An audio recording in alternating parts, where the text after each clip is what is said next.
Good morning. मैं अखिलेश स्वागत करता हूं आपका goal with AK sir YouTube channel पे। आज है 8 अगस्त और 8 अगस्त को एक और करंट अफेयर की वीडियो के साथ मैं आपके बीच में हाजिर हूं। तो चलिए वीडियो को स्टार्ट करते हैं। तो सबसे पहले हम बात किसके बारे में करते हैं, कल का जो क्वेश्चन ऑफ द डे था उसके बारे में। कल का क्वेश्चन ऑफ द डे था भारतीय वायुसेना में शामिल रफाल फाइटर जेट की अधिकतम लड़ाकू रेंज क्या है। तो इसका सही उत्तर जो है क्या होगा, 3700 किलोमीटर। ज़्यादातर जगह 3700 किलोमीटर ही मिला हुआ है। अब एक आप इमेज देख रहे हैं, इस इमेज में एक तरफ है रफाल फाइटर जेट और दूसरी तरफ है चाइना का J-20।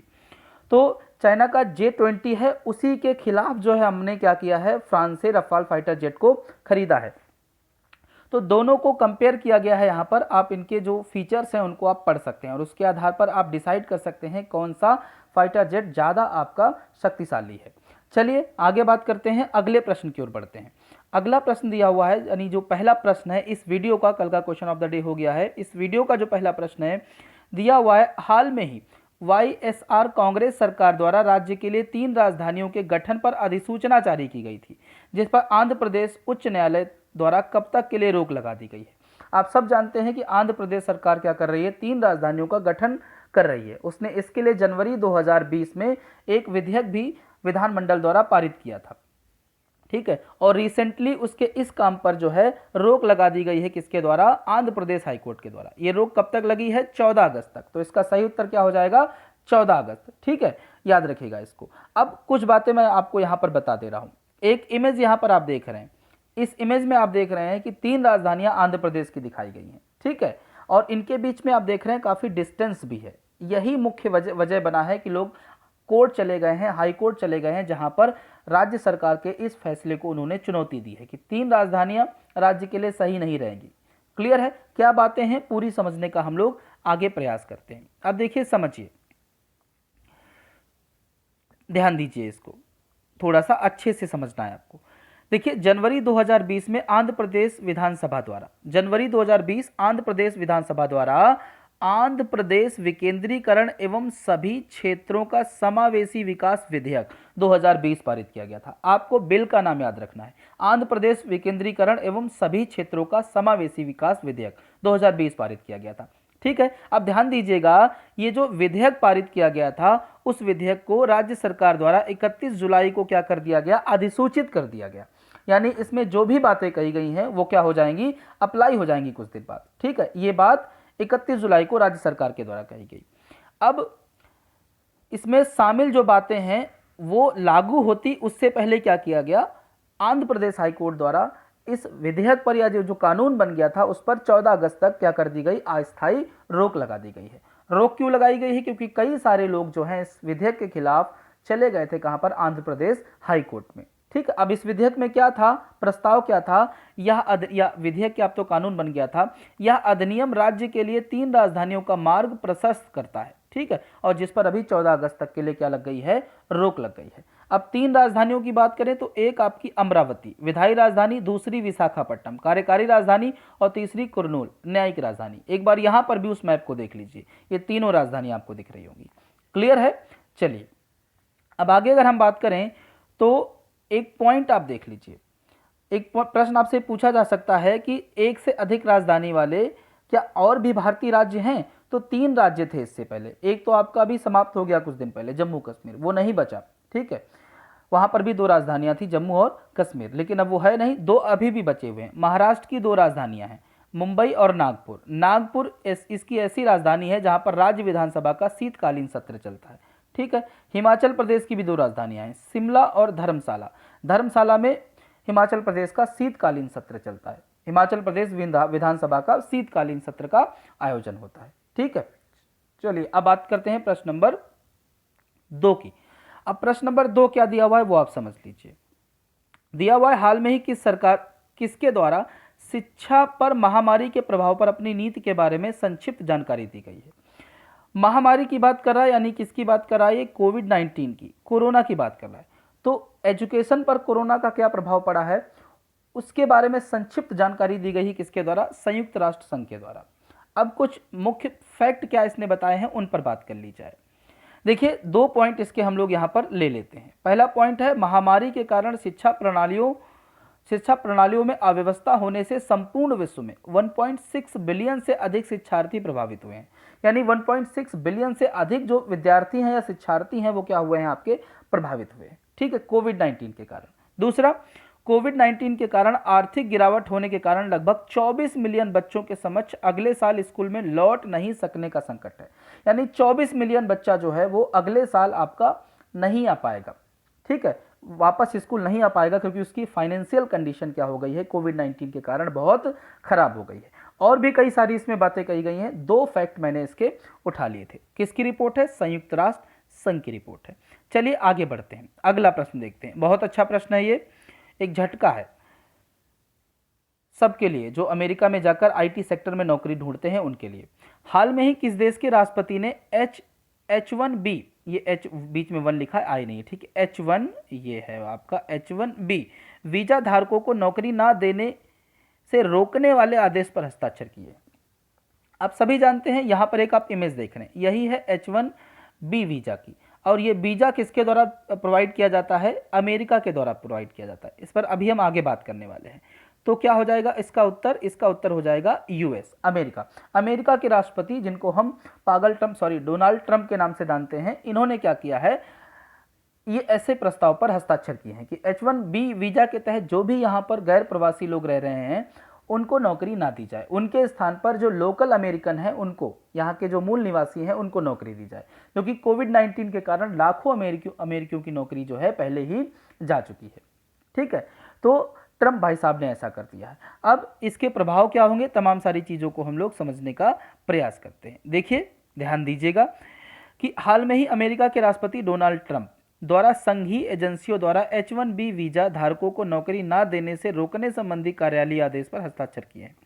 साथ ही राष्ट्रपति ने उनसे विशेष रूप से H1B वीजा धारक पेशेवरों के साथ कॉन्ट्रैक्ट और सब कॉन्ट्रैक्ट करने से बचने को कहा है। उन्होंने कहा है कि जो भी H1B वीजा धारक हैं उनसे आप जो है प्रोफेशनल या किसी भी प्रकार के कॉन्ट्रैक्ट करने से बचें। ठीक है, अब इसका प्रभाव क्या होगा, प्रभाव देख लेते हैं कि इस प्रकार के इफेक्ट पड़ेंगे। अच्छा, ध्यान दीजिएगा कि यह अमेरिका में नौकरी करने के इच्छुक भारतीय सूचना प्रौद्योगिकी जो आईटी के पेशेवर हैं, आईटी के जो सेक्टर में काम ढूंढने वाले लोग हैं, उनके लिए बड़ा झटका है। ट्रंप ने संघीय एजेंसियों को H1B वीजा धारक तथा अन्य विदेशी श्रमिकों के स्थान पर अमेरिकियों को नौकरी देने का निर्देश दिया है। तो आईटी सेक्टर में जो नौकरी ढूंढने बाहर जाते हैं उनको बड़ा नुकसान है। अब H1B वीजा क्या है उस पर बात कर लें। ठीक है, H1B वीजा यह एक गैर प्रवासी वीजा है जो किसी विदेशी नागरिक या कामगार को अमेरिका में काम करने के लिए 6 साल के लिए जारी किया जाता है। यानी एक बार अगर किसी व्यक्ति को जारी हो गया है तो 6 साल वहां पर रहकर वो नौकरी कर सकता है, उसके बाद फिर इसको आगे वो बढ़वाता है। इस वीजा के लिए कर्मचारी को स्नातक होने के साथ साथ किसी एक क्षेत्र में विशेष ज्ञान होना आवश्यक है। क्लियर है? चलिए, बड़े सारे इंडियन जो हैं इस वीजा के तहत अमेरिका में नौकरी कर रहे हैं। अब आगे बात करते हैं प्रश्न नंबर 4 की। प्रश्न नंबर 4 दिया हुआ है, हाल में ही किस योजना के तहत आरबीआई ने बिना इंटरनेट के 200 रुपए तक ट्रांजैक्शन की सुविधा शुरू की है। देखिए, आरबीआई के द्वारा क्या किया गया है कि उन क्षेत्रों में जहां पर इंटरनेट अभी भी प्रभावी तरीके से लागू या अप्लाई नहीं हुआ है या काम नहीं कर रहा है, उन क्षेत्रों में ट्रांजैक्शन को बढ़ावा देने के लिए, ठीक है, बिना इंटरनेट के 200 रुपए तक का आप ट्रांजैक्शन कर सकते हैं। इसके लिए उसने योजना लॉन्च की है, पायलट योजना। याद रखिएगा, पायलट योजना का संबंध किससे है? आरबीआई के द्वारा इसको शुरू किया गया है और 200 रुपए तक का ट्रांजैक्शन बिना इंटरनेट के आप कर सकते हैं। क्लियर? चलिए आगे बढ़ जाते हैं प्रश्न नंबर 5 की। प्रश्न नंबर 5 दिया हुआ है, हाल में ही संघ लोक सेवा आयोग यानी UPSC union public service commission के नए अध्यक्ष कौन बने हैं? इसका सही उत्तर क्या होगा? प्रदीप जोशी। एक इमेज आप देख रहे हैं, यही इमेज है प्रदीप जोशी की। प्रदीप जोशी यूपीएससी के नए अध्यक्ष होंगे। इन्होंने स्थान किसका लिया है? अरविंद सक्सेना का। अरविंद सक्सेना का स्थान लिया है। अब प्रदीप जोशी की अगर बात करें तो ये जो आप देख रहे हैं भाई साहब को, ये छत्तीसगढ़ और मध्य प्रदेश राज्य लोक सेवा आयोग के अध्यक्ष भी रह चुके हैं। एक ही साथ थे ये, छत्तीसगढ़ और मध्य प्रदेश राज्य लोक सेवा आयोग के अध्यक्ष थे। ठीक है, अब ये जो है यूपीएससी संघ लोक सेवा आयोग के अध्यक्ष होंगे। क्लियर है इतनी बात? अब थोड़ी सी अगर हम बात करें संघ लोक सेवा आयोग के बारे में, अब देखिए बहुत सारे पॉइंट आपको संघ लोक सेवा आयोग के बारे में मिलेंगे जो काफी इंपॉर्टेंट होंगे आपके।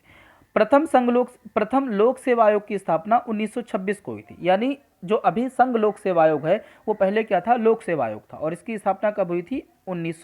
26 में, ठीक है। बाद में संवैधानिक प्रावधानों के तहत इसको 26 अक्टूबर 1950 को जो है दोबारा से इसका गठन किया गया। 26 अक्टूबर 1950 दोबारा से संवैधानिक प्रावधान। संवैधानिक प्रावधान का मतलब यह है इसको संविधान में जगह दी गई आर्टिकल 315 से लेकर 323 तक में। क्लियर है इतनी बात। अब यहां पर एक पॉइंट आप और समझिए, ये जो संघ लोक सेवा आयोग होता है, ध्यान देते रहिएगा, ये जो संघ लोक सेवा आयोग होता है एक संवैधानिक संस्था है और इसमें एक आपका अध्यक्ष होता है और इसके अलावा 10 इसमें और सदस्य हो सकते हैं। यानी अगर हम देखें तो 9 से 11 तक इसमें सदस्य हो सकते हैं अध्यक्ष को मिलाकर, ठीक है। अगर 9 है तो इसमें अध्यक्ष आपका इंक्लूड होगा, 10 है तब भी इसमें अध्यक्ष इंक्लूड होगा, 11 है तब भी इसमें अध्यक्ष आपका इंक्लूड होगा, ठीक है। यानी मैक्सिमम 9 से 11 सदस्य हो सकते हैं अध्यक्ष को इंक्लूड करके। क्लियर है इतनी बात। और इसका किस आर्टिकल के तहत रखा गया है? 315 से लेकर 323 के तहत आपका पूरा संघ लोक सेवा आयोग है। क्लियर है इतनी बात। पहले क्या था? लोक सेवा आयोग था, अब क्या हो गया? संघ लोक सेवा आयोग हो गया। आगे बात करते हैं प्रश्न नंबर 6 की। प्रश्न नंबर 6 दिया हुआ है, हाल में ही किन दो शहरों के बीच भारत की प्रथम किसान रेल चलाई गई? अब ये प्रश्न आपके लिए बहुत इंपॉर्टेंट हो जाएगा, ठीक है, क्योंकि ये आपका किसी ना किसी परीक्षा में रखा ही मिलेगा। तो इसका सही उत्तर क्या होगा? देवलाली से दानापुर। अब ये जो देवलाली आप देख रहे हैं, ठीक है, ये जो देवलाली आप देख रहे हैं ये पड़ती है नासिक में, और नासिक कहाँ पड़ता है? महाराष्ट्र में। अब जो दानापुर आप देख रहे हैं, दानापुर, ये पड़ता है आपका बिहार में। तो कहाँ से कहाँ तक अगर राज्य पूछेगा तो महाराष्ट्र से बिहार के मध्य में चली है। महाराष्ट्र में देवलानी जगह से ये दानापुर स्टेशन तक ट्रेन चली है। क्लियर है। अब इसको क्यों चलाया गया है वो थोड़ी सी बात कर लेते हैं, और किसने इसको हरी झंडी दिखाई उस पर अगर थोड़ी सी बात हो जाए तो इंडियाज फर्स्ट किसान रेल, भारत की पहली किसान रेल आज चल पड़ी। महाराष्ट्र से चलकर यह ट्रेन बिहार जाएगी। केंद्रीय मंत्री नरेंद्र सिंह तोमर ने इसको जो है वीडियो कॉन्फ्रेंसिंग के माध्यम से हरी झंडी दिखाकर विदा किया। ठीक है, याद रखिएगा, केंद्रीय कृषि मंत्री नरेंद्र सिंह तोमर। इमेज आप देख रहे हैं यही है भाई साहब, केंद्रीय कृषि मंत्री नरेंद्र सिंह तोमर भाई साहब। क्लियर है इतनी बात। अच्छा, अब एक पॉइंट और याद रखिए कि इसको चलाया क्यों जा रहा है, किसान रेल क्यों शुरू की गई है। तो किसान बड़े सारे प्रोडक्ट का उत्पादन करता है, ठीक है, और उनको मंडी तक पहुंचाने में या उसको मार्केट तक पहुंचाने में बड़ी दिक्कतें होती हैं, खासकर उन प्रोडक्टों को जो जल्दी खराब हो जाते हैं। तो ऐसे में जल्दी खराब होने वाले प्रोडक्टों के लिए या और भी तमाम जो प्रोडक्ट होते हैं उनके लिए किसान रेल को एक ट्रांसपोर्टेशन के रूप में शुरू किया गया है, ठीक है, और सस्ती दरों पर इसको शुरू किया गया है। चलिए अब बात करते हैं अगले प्रश्न की ओर। अगला जो प्रश्न है प्रश्न नंबर 7, अच्छा प्रश्न है ये भी। दिया हुआ है, हाल में ही कौन भारत के नए नियंत्रक महालेखक परीक्षक यानी कैग नियुक्त किए गए? तो आपको बताया गया था रिसेंटली ही जम्मू कश्मीर के उपराज्यपाल जीसी मुर्मू ने इस्तीफा दिया था, उनको ही क्या कर दिया गया है? कैग बना दिया गया है। तो इन्होंने किसका स्थान लिया है आप सब जानते हैं। आप कमेंट में मुझे बताएं कि जीसी मुर्मू ने किसका स्थान लिया है, ठीक है। तो ये जो इमेज आप देख रहे हैं यही आपके जीसी मुर्मू, ठीक है। चलिए अब कुछ बातें हो जाती हैं कैग के बारे में। अब कैग की अगर बात करें तो आप समझ लीजिए कि 1858 में एक अधिनियम आया भारत में, भारत शासन अधिनियम 1858, भारत शासन अधिनियम 1858 आया। मैं आपको यहाँ पर लिख भी दे रहा हूँ, भारत शासन अधिनियम 1858। और इसके तहत क्या किया गया? कंपनी का शासन समाप्त करके भारत में ब्रिटिश सरकार का शासन स्थापित किया गया। और 1858 में ब्रिटिश सरकार का जैसे ही शासन स्थापित हुआ है वैसे ही भारत में क्या किया गया? महालेखा कार्यालय की स्थापना की गई। तो महालेखाकार कार्यालय की स्थापना कब हुई है? 1858 में हुई है। क्लियर है इतनी बात। 1860 में सर एडवर्ड ड्रम्ड को पहला ऑडिटर जनरल नियुक्त किया गया, यानी सर एडवर्ड ड्रम्ड को क्या किया गया है? पहला ऑडिटर जनरल नियुक्त किया गया है। कुछ समय बाद भारत के महालेखा परीक्षक को भारत सरकार का लेखा परीक्षक और महालेखाकार कहा जाने लगा, यानी नाम इसका चेंज हुआ, ठीक है। आगे समझिएगा, बड़े सारे पॉइंट इसमें और हैं। 1866 में इस पद का नाम बदलकर नियंत्रक महालेखक परीक्षक कर दिया गया, ठीक है। और फिर 1884 में इसे भारत के नियंत्रक और महालेखक परीक्षक के रूप में फिर से नामित किया गया। तो अभी जो आप पद देखते हैं भारत का नियंत्रक महालेखक परीक्षक, ये पद हमको कब मिला था? 1884 में। इस बात को आपको याद रखना है। भारत शासन अधिनियम 1919 के तहत महालेखक परीक्षक को भारतीय को सरकारी नियंत्रण से मुक्त कर दिया गया, क्योंकि इस पद को वैधानिक दर्जा दे दिया गया। भारत शासन अधिनियम 1919 आया, उसमें किसी धारा में किसी आर्टिकल में इसको उल्लेखित किया गया, तो इसको सरकार के नियंत्रण में पहले था और उससे यहाँ से इसको क्या मिल गई, मुक्ति मिल गई। ठीक है, चलिए वर्ष 1947 तक ये व्यवस्था अपरिवर्तित रहती है। स्वतंत्रता के बाद इसमें परिवर्तन किया गया और वर्ष 1858 स्वतंत्रता के बाद इसमें परिवर्तन किया गया और इसको संविधान के अनुच्छेद 148 में जगह दी गई। क्लियर है, जगह दी गई और ये कहा जाने लगा कि एक नियंत्रक और महालेखा परीक्षक नियुक्त किया जाएगा, किसके द्वारा, राष्ट्रपति के द्वारा, वही करने लगा।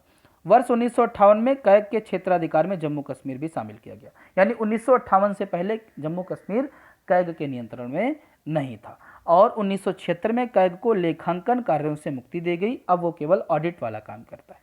क्लियर है, चलिए कैग ये आर्टिकल 148 में इसका वर्णन है। अब बात करते हैं प्रश्न नंबर 8 की। प्रश्न नंबर 8 आप देख रहे हैं दिया हुआ है, हाल में ही कौन अंतर्राष्ट्रीय क्रिकेट में सबसे ज्यादा छक्के लगाने वाले कप्तान बन गए हैं। इमेज आप देख रहे हैं, इमेज है इयन मॉर्गन की। सबसे ज्यादा कप्तान के रूप में छक्के लगाने वाले यही क्रिकेटर हो गए। क्लियर है इतनी बात, और कुछ इसमें विशेष नहीं है, इंग्लैंड के आप सब जानते हैं। प्रश्न नंबर 9 की ओर बढ़ते हैं। प्रश्न नंबर 9 दिया हुआ है कि हाल में ही प्रसिद्ध व्यक्ति राम प्रधान का निधन हुआ, वह किस राज्य के पूर्व राज्यपाल थे। अरुणाचल प्रदेश। इमेज आप देख रहे हैं, यही है आपके राम प्रधान, इनकी डेथ हो गई है, अरुणाचल प्रदेश के पूर्व राज्यपाल थे। आगे बात करते हैं प्रश्न नंबर 10 की ओर। प्रश्न नंबर 10 दिया हुआ है कि प्रसिद्ध लेखिका और फिल्म निर्माता सादिया देहलवी का निधन हो गया है। 2009 में आई उनकी प्रसिद्ध पुस्तक का नाम क्या था। देखिए ये जो सादिया देहलवी हैं, ये एक सूफी विचारधारा की थी, ये राइटर थी, साथ ही साथ फिल्म निर्माता भी थी। 2009 में एक इनकी पुस्तक आई थी जिसके कारण ये लाइमलाइट में आ गई थी, एकदम प्रसिद्ध हो गई थी। उस पुस्तक का नाम था Sufism the heart of Islam, ये आई थी 2009 में। इनकी एक और ये बुक आप देख रहे हैं, ये आई थी 2012 में। एक और इनकी ये बुक देख रहे हैं, ये आई थी 2017 में। ये इनकी कुछ किताबें हैं। ठीक है, तो ऑप्शन इसका क्या हो जाएगा, ऑप्शन ए।